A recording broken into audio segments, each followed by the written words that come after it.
Funds को कहां लगाया जाए कहां नहीं लगाया जाए, इस पे वो पूरी तरह से एनालिसिस करते हैं, तब वो अलाउ करते हैं आपके फंड्स को डालने। करोड़ रुपया है, इसका अगले 30 से 40 साल में इसका वैल्यू 1 लाख से 2 लाख हो जाएगा। साल आपका टोटल जमा होता है वो 1,80,000 और वो बन जाएगा कितना, आपके उम्मीद से बहुत ज्यादा, यानी 52 पोस्टपोन कर देते हैं। और इस 5 साल के लिए इस पैसे को आप म्यूचुअल फंड्स में डालते हैं, तो आपको क्या करना, क्या एक मिरेकल, क्या मैजिक होगा, वो आपको मैं बताऊंगा। नमस्कार दोस्तों, मैं Ram Kumar Mahato, certified mutual fund investment advisor and technical analyst. आज मैं आपको बताऊंगा कि म्यूचुअल फंड्स में इन्वेस्ट क्यों करना चाहिए।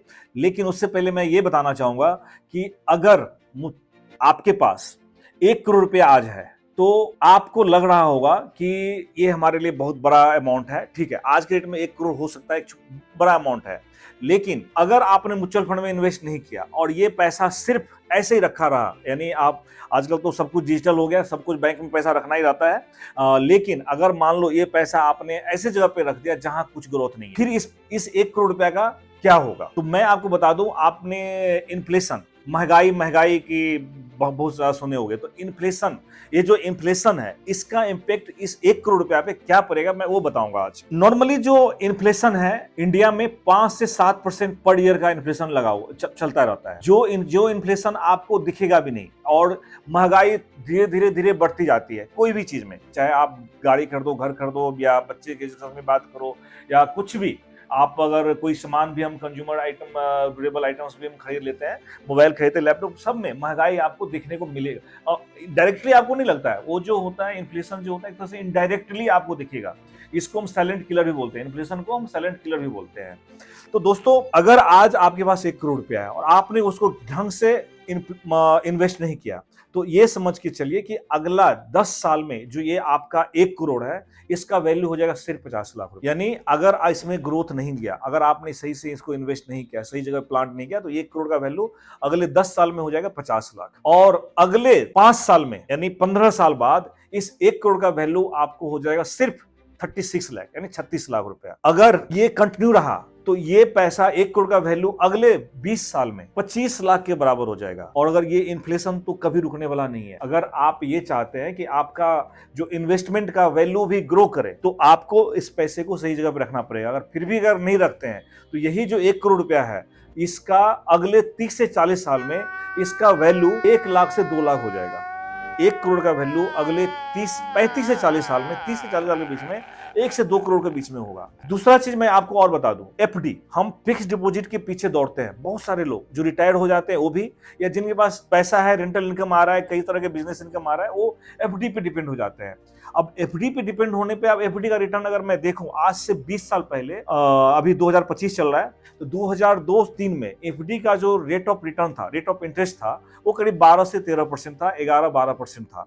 यानी उस समय किसान विकास पत्र, नेशनल विकास पत्र, ये बहुत सारे चीज चलता था। और साथ में जो फिक्स डिपॉजिट जो होता था बैंक में रखते, उस पर 11 से 12% रिटर्न था। लेकिन आज के डेट में एफडी का जो इंटरेस्ट रेट है 6% मैक्सिमम है, यानी 5 से 7% के बीच में। अगर कुछ छोटे मोटे बैंक में अगर आप जाएंगे तो वहां 6.5% मिल जाएगा, लेकिन अगर आप एसबीआई में जाते हैं, बड़े बैंक में जाते हैं, वहां पे 5.5 से 6% का रेट ऑफ रिटर्न मिलेगा एफडी पे। अब 6% आपका हो गया एफडी पे रिटर्न, और इन्फ्लेशन हो गया 5 से 7%।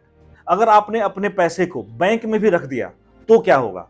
अब आपको पता है गवर्नमेंट टैक्स भी लेती है। टैक्स कितना है नॉर्मली, अगर हम देखा जाए हायर स्लैब में जो 1 करोड़ रुपया रखते हैं, उनका जो टैक्स लगता है कितना, 30%। यानी अगर आप ये देखेंगे कि अगर हमने अपने पैसा को कहीं नहीं इन्वेस्ट किया, तब तो वो पैसा ऑटोमेटिकली 1 लाख में चला जाएगा अगले 40 साल में।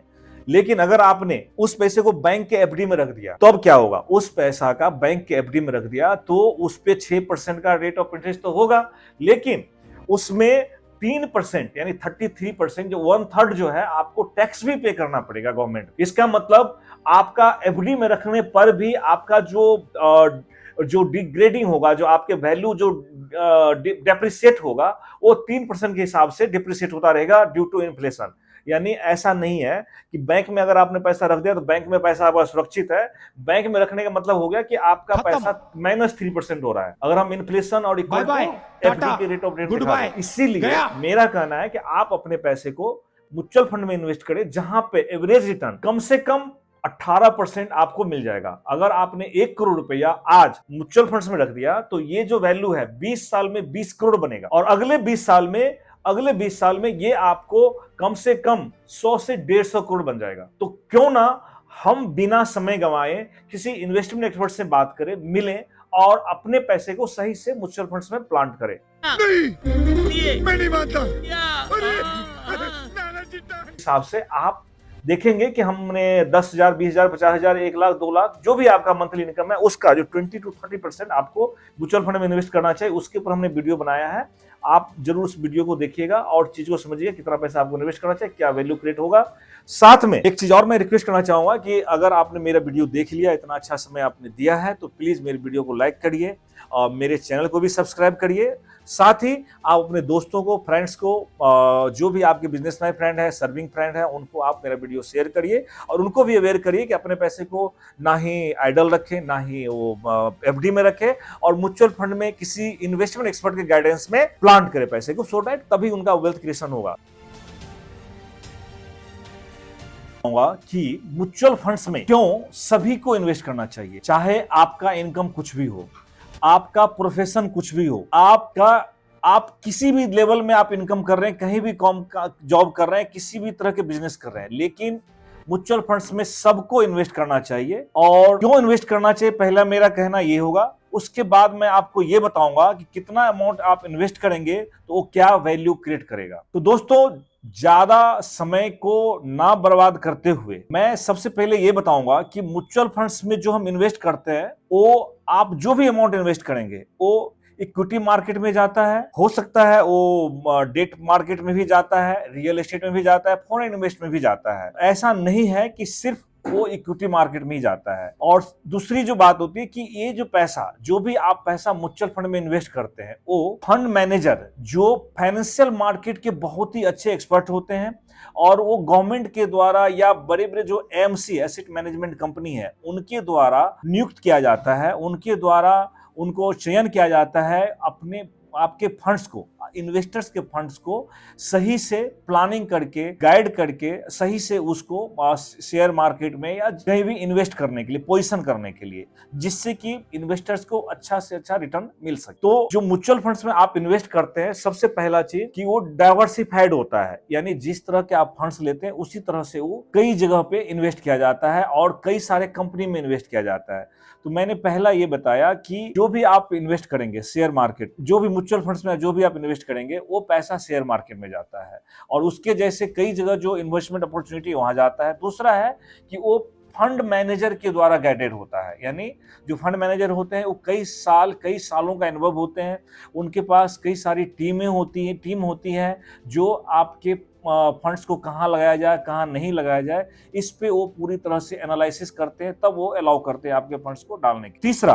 कि आपका जो पैसा है वो पूरी तरह से सुरक्षित होता है, यानी आप अपने पैसे को कभी भी निकाल सकते हैं, उसमें लिक्विडिटी पूरी तरह से 100% लिक्विडिटी होती है। आप उस पैसे को पार्शली या फुल्ली कभी भी निकाल सकते हैं, यानी आपका पैसा अगर कुछ ही फंड्स आजकल होता है जो लॉकिंग होता है, नॉर्मली आजकल लॉकिंग फंड्स जो है बंद हो चुका है। एक होता है, पहले आता था क्लोज इंडेड फंड, वो क्लोज इंडेड फंड बिल्कुल बंद हो चुका है। अब सिर्फ ईएलएसएस फंड जो टैक्स सेविंग फंड्स होता है उसमें 3 इयर्स का लॉकिंग होता है। अदरवाइज जितने भी फंड्स होते हैं सभी ऑलमोस्ट ओपन होता है। आप इन्वेस्टमेंट के कुछ ही दिन बाद नेक्स्ट डे भी आप अगर आपका जब फंड्स दिख जाए तो आप उस फंड्स को आप निकाल सकते हैं। लेकिन इन्वेस्टमेंट जो आप करेंगे, जब आपने इन्वेस्टमेंट का प्लानिंग कर लिया तो फिर उसको इमीडिएट निकालना सही नहीं होता है। यानी इन्वेस्टमेंट जो आपने किया है उसमें ग्रोथ तभी होगा जब उसमें आप टाइम देंगे, आप पैसेंस रखेंगे, आप उसमें डिसिप्लिन मेंटेन करेंगे, तभी उसमें ग्रोथ होगा। अब ग्रोथ क्या होता है मैं ये भी बता दूं। देखिए, सबसे पहला चीज कि म्यूचुअल फंड्स में जो ग्रोथ होता है उसको एक चीज आपने सुना होगा, कंपाउंडिंग। कंपाउंडिंग क्या होता है? कंपाउंडिंग होता है इंटरेस्ट का इंटरेस्ट, लेकिन म्यूचुअल फंड्स के फील्ड में इंटरेस्ट का इंटरेस्ट ये होता है कि आपका जो वैल्यू क्रिएशन हो रहा है, जो आपका पैसा म्यूचुअल फंड्स में फंड मैनेजर के थ्रू इक्विटी मार्केट में या डिफरेंट प्रोडक्ट्स पे जो भी जा रहा है, वो जो एक वेल्थ क्रिएट कर रहा है वो सारे के सारे वेल्थ वर्किंग में होता है, यानी वो एक तरह से कंपाउंडिंग इम्पैक्ट करता है। जैसे मान लिया जाए कि पहले आपने सुना होगा कि जो साहूकार होते हैं वो बहुत सारे लोगों को कुछ अमाउंट जो है सो ब्याज पे, इंटरेस्ट पे देते थे और 2 साल बाद या 1 साल बाद उनको बोलते थे कि भैया जो पैसा तुम्हारा बनेगा उस पे हम फिर इंटरेस्ट लेना शुरू कर देंगे, यानी कंपाउंडिंग लेना शुरू, इंटरेस्ट पे इंटरेस्ट लेना शुरू कर देंगे। यानी किसी ने मान लो 100 रुपया दिया, उसका कंपाउंडिंग बन गया 2 साल बाद 150 रुपया, अब वो 150 पे फिर से ब्याज शुरू कर दिया, फिर वो कंपाउंडिंग बन गया मान लो 3 साल बाद 300 रुपया, फिर उस 300 पे ब्याज शुरू कर दिया, यानी ब्याज पे ब्याज। तो ऐसा तो आजकल कम होता है, लेकिन ये चीज म्यूचुअल फंड्स में अभी भी और होता है, हो रहा है और भविष्य में भी होता रहेगा। इस कैसे होगा कि मान लिया जाए आपने 100 रुपया इन्वेस्ट किया म्यूचुअल फंड्स में और वो 100 रुपया ग्रो करके बन गया 150 रुपया, 200 रुपया, तो अब 200 रुपया पे ही आपको रिटर्न मिलेगा, यानी ये होता है कंपाउंडिंग इंपैक्ट। फिर वो 200 रुपया बन गया 1000 रुपया, हो सकता है 5 साल के बाद, तो 5 साल में वो जो 1000 रुपया है, वो 1000 रुपया पे जो रिटर्न बनेगा वो कंपाउंडिंग होगा। ऐसा नहीं कि आपका सिर्फ 100 रुपया इन्वेस्टमेंट है और 100 रुपया पे ही आपको रिटर्न आता रहेगा। आपका जो वैल्यू है, जो आपका इन्वेस्टमेंट है, ग्रो करेगा, उस पे जो भी रिटर्न बनेगा वो आपको मिलता रहेगा। That is called compounding impact. तो ये चीज मैंने बताया, सबसे पहले बताया कि जो भी पैसा हम इन्वेस्ट करते हैं म्यूचुअल फंड्स में, वो इक्विटी मार्केट, डेट मार्केट या डिफरेंट प्लेस पे इन्वेस्ट किया जाता है। जो भी इन्वेस्ट किया जाता है वो फंड मैनेजर होते हैं, बहुत सारे, बहुत एक्सपर्ट होते हैं फाइनेंशियल मार्केट का।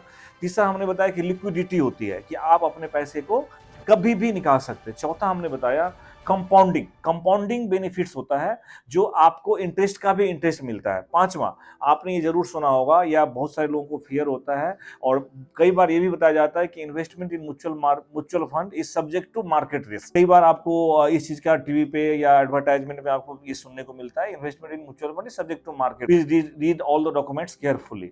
लेकिन इसमें एक और चीज बोलना होता है कि please invest under expert guidance.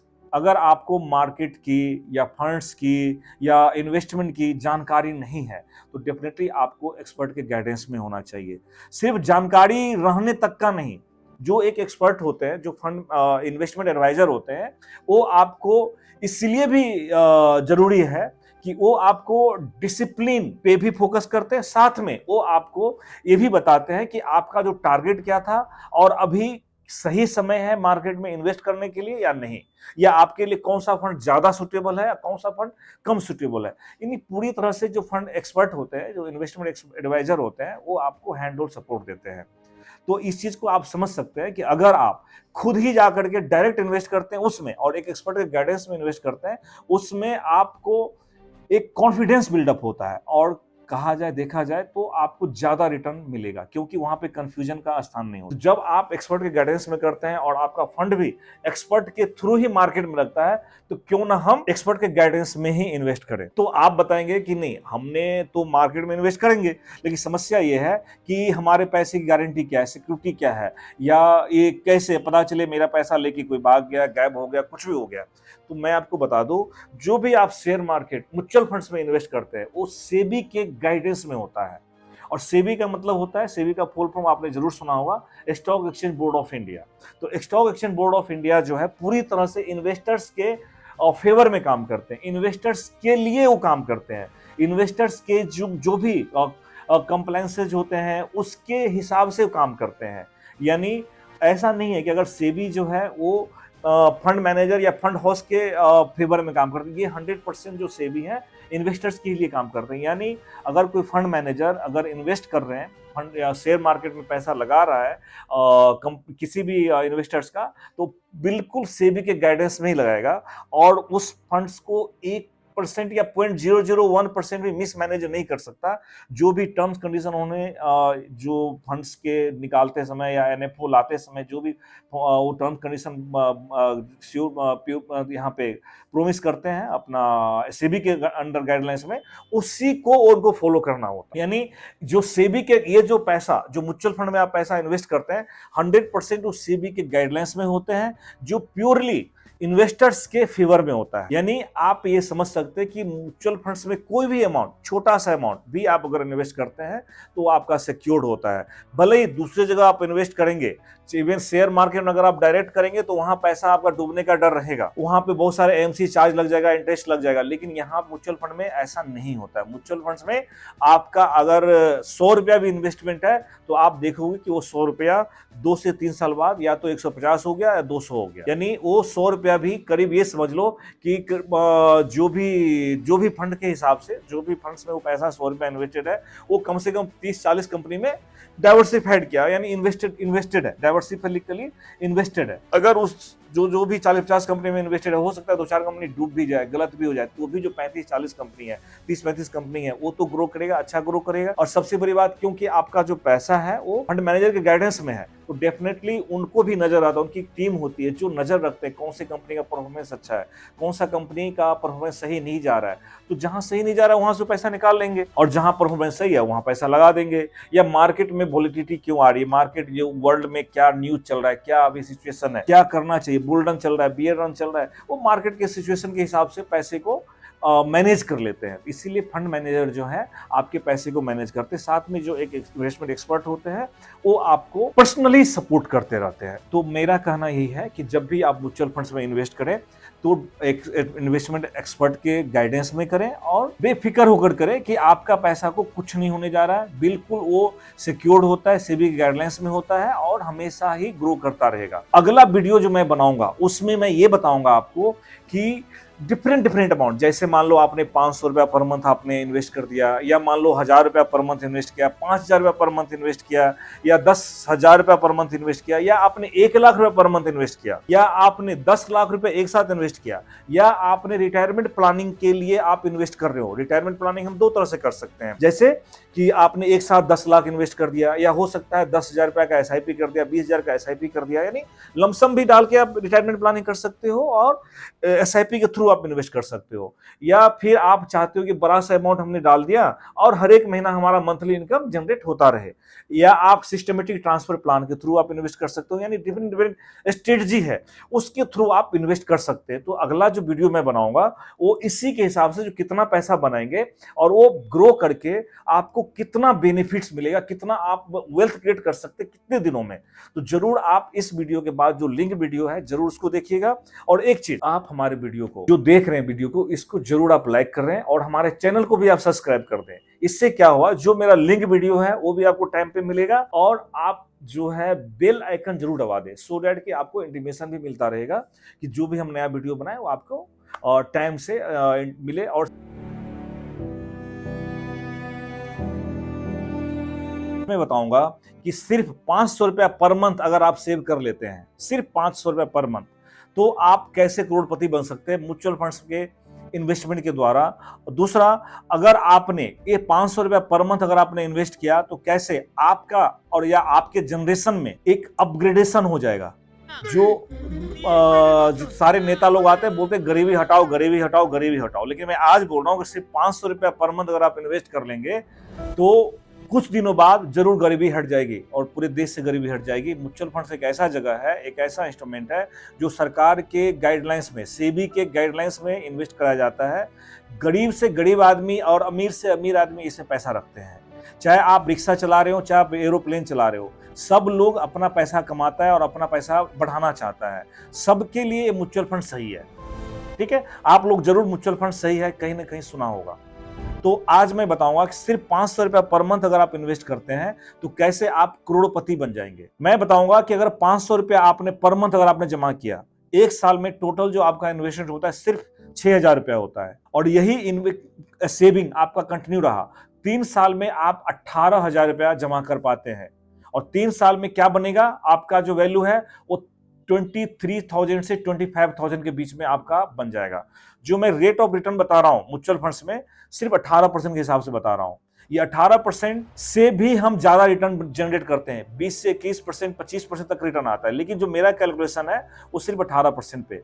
बहुत सारे फंड मैनेजर या बहुत सारे एक्सपर्ट बोलते हैं कि नहीं, हमें 15% में कैलकुलेशन करना चाहिए या 10% पे कैलकुलेशन करना चाहिए, लेकिन 10% या 12% उनके लिए है जो डायरेक्ट खुद ही करते हैं, या जिनको जानकारी कमी होती है, या जो इंडेक्स फंड में पैसा लगाते हैं, उनके लिए 12% 15% सही है।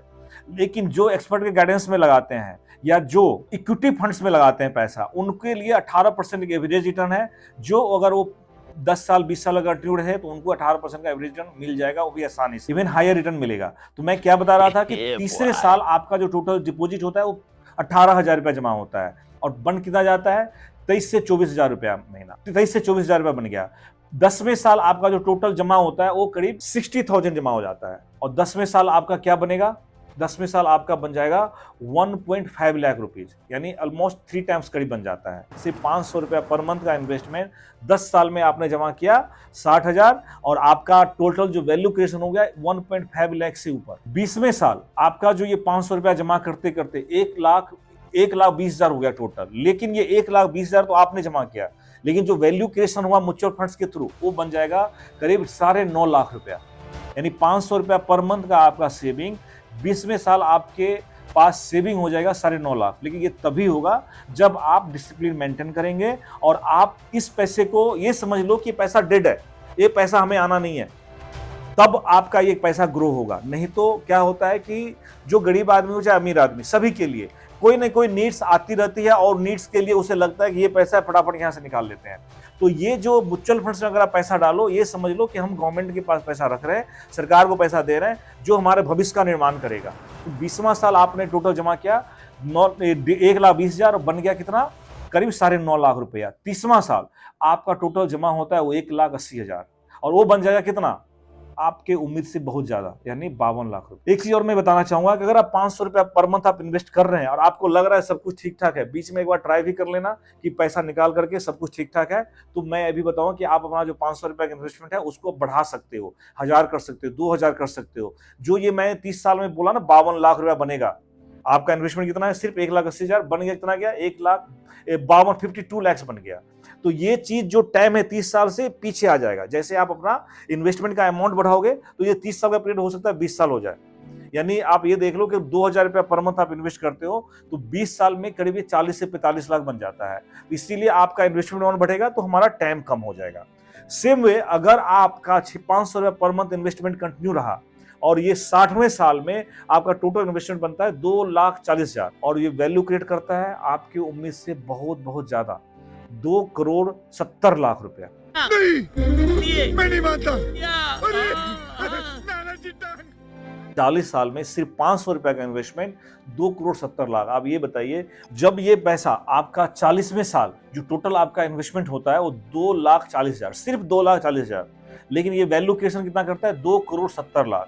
आप इस चीज को इमेजिन कर सकते हैं अगर हमारे पास या किसी के पास 2,70,00,000 रुपया रहेगा, चाहे आज के डेट में तो नहीं, लेकिन आज से 40 साल के बाद, या आपने इस 40 साल को अपने इन्वेस्टमेंट अमाउंट 500 से ज्यादा करके 2,000 कर दिया, 3,000 कर दिया, 5,000 कर दिया, तो जो ये टाइमिंग है 40 साल वाला ये कम हो जाएगा। 35 साल, 30 साल, 25 साल में आप समझ लो अगर आपने 5,000 रुपये पर मंथ आपने SIP कर दिया तो ये 25 साल में आप 2.5 करोड़ बना सकते हो। 20 साल में 1 करोड़ बन जाता है 5,000 का इन्वेस्टमेंट, तो आप 25वें साल आपका ये 2 से 2.25 करोड़ बन जाएगा। तो आपको ये समझ लो कि स्टार्टिंग करिए सिर्फ छोटे अमाउंट से 500 रुपया से, लेकिन अगर आप कंफर्टेबल हो तो आप अपने अमाउंट को इंक्रीज कर सकते हैं। मैं बताऊंगा कि महंगे लोन के मायाजाल से कैसे बचें।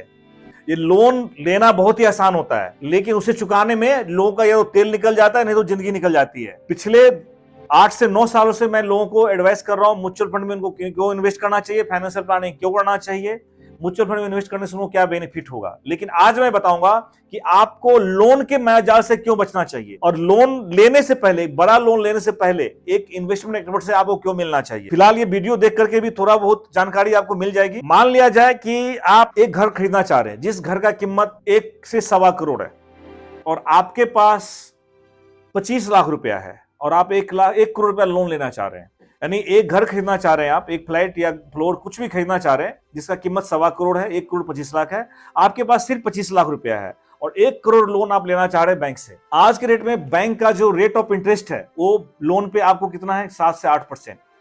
अगर 7 से 8% का रेट ऑफ इंटरेस्ट आपको पे करना है तो ये समझिए चलिए 1 करोड़ के घर पे जो आपको इंटरेस्ट पे करना पड़ेगा, EMI जो पे करना पड़ेगा वो करीब 80,000 के लोगों में पे करना पड़ेगा। आपके पास 25 लाख रुपया है जो आप बैंक को देते हैं या उस कुछ और अमाउंट सब मिला करके आपको रजिस्ट्री में एक्सपेंस पड़ेगा और बाकी जो 80,000 रुपया है वो आप बैंक को चुकाएंगे अगले 20 साल तक एज ए EMI। लेकिन मैं आपको बताऊंगा कि इस 25 लाख रुपए को और 80,000 को EMI को सिर्फ 5 साल का अगर आप डिले करते हैं, यानी ये 5 साल आप इस लोन को या EMI को आप पोस्टपोन कर देते हैं और इस 5 साल के लिए इस पैसे को आप म्यूचुअल फंड्स में डालते हैं, तो आपको क्या करना, क्या एक मिरेकल, क्या मैजिक होगा वो आपको मैं बताऊंगा अभी। ये जो आपने एक 25 लाख रुपए आपके पास इन्वेस्टमेंट है, आज के दिन 25 लाख है, वो 25 लाख अगर कम से कम रिटर्न, एवरेज रिटर्न मिल जाए म्यूचुअल फंड्स का, जो एवरेज रिटर्न कितना होता है 18%, 18%। अगर ये 18% का रिटर्न आपको मिल जाए 25 लाख के ऊपर, तो जानते हैं आप कितना बना पाएंगे? आपके पास बन जाएगा करीब 55 से 57 लाख, यानी 57 लाख रुपया करीब आपके पास इन हैंड हो जाएगा। जो आपके पास अभी 25 लाख है वो बन जाएगा 57 लाख, 50 से 60 लाख के लगभग। और जो 80,000 रुपया जो आपको EMI चुकाना है अगले 20 साल तक, उससे 5 साल आपको रुकना है। और अगर आपने 5 साल आप रुक गए, 5 साल अगर आपने EMI कर दिया, तो ये 5 साल में 80,000 जो है क्या बनेगा? 80,000 पर मंथ आप EMI डाल रहे हैं, तो ये 80,000 को आपने SIP कर लिया। 80,000 का SIP करने पे आपका जो बन जाएगा वो बनेगा कम से कम 75 लाख। यानी आपके पास टोटल जो जमा होता है ये करीब 75 लाख प्लस 60 लाख, यानी टोटल बन गया 1,35,00,000। आप जो घर खरीद रहे थे उसका कीमत था 1,25,00,000। जो आपने वेल्थ क्रिएशन किया थ्रू म्यूचुअल फंड, वो हो गया आपका 1,35,00,000। मान लिया जाए कि जिस एरिया में आप घर खरीदना चाह रहे हैं, जिस जगह पे आप घर खरीदना चाह रहे हैं, वहां पे भी इन्फ्लेशन इंपैक्ट करेगा। महंगाई तो हर एक जगह, महंगाई एक साइलेंट किलर है, इन्फ्लेशन साइलेंट किलर है, वहां भी इंपैक्ट करेगा। बहुत से बहुत अगर उस घर का कीमत पिछले 5 साल में जो बढ़ा है वो 15 से 20% बढ़ेगा, यानी वो 1.25 करोड़ से 1.5 करोड़ हो जाएगा। तो तब भी आप समझ सकते हैं, या तो आपका 2 ऑप्शन होगा, या तो 1 साल और डिले कर ले अपने इन्वेस्टमेंट को, जो वैल्यू आपका वेल्थ क्रिएशन 1,35,00,000 हुआ है वो 1,50,00,000 हो जाएगा। या नहीं तो अगर आप उस समय आप घर लेते हैं तो मामूली सा 10 से 15 लाख रुपया आपको बैंक से इंटरेस्ट लेना पड़ेगा, जिसे आप आसानी से पे कर सकते हैं, पे आउट कर सकते हैं कुछ ही दिनों में। तो दोस्तों, मेरा यही रिक्वेस्ट रहेगा, मेरा यही सजेशन रहेगा, मेरा यही एडवाइस रहेगा कि आप बैंक के लोन के मायाजाल से बचें, बर्बाद होने से बचें, और अपने फाइनेंशियल प्लानिंग पे इन्वेस्टमेंट एक्सपर्ट से पहले मिले और सही तरीके से इन्वेस्ट करें, म्यूचुअल फंड्स का बेनिफिट ले, देश के ग्रोथ में भागीदारी बने, और बिना लोन लिए आप अपने अच्छे से अपने जो ड्रीम हाउस है उसमें प्रस्थान करें। थैंक यू दोस्तों, आप इस वीडियो को जरूर लोगों को शेयर करिए, अपने दोस्तों को शेयर करिए, जो सो दैट कि they also get aware through this video and don't get trapped in loans. And मेरा एक ये और सजेशन है, आप मेरे वीडियो को भी चैनल को भी सब्सक्राइब करिए, वीडियो को लाइक करिए। Thank you very much, thank you for watching this video, thank you.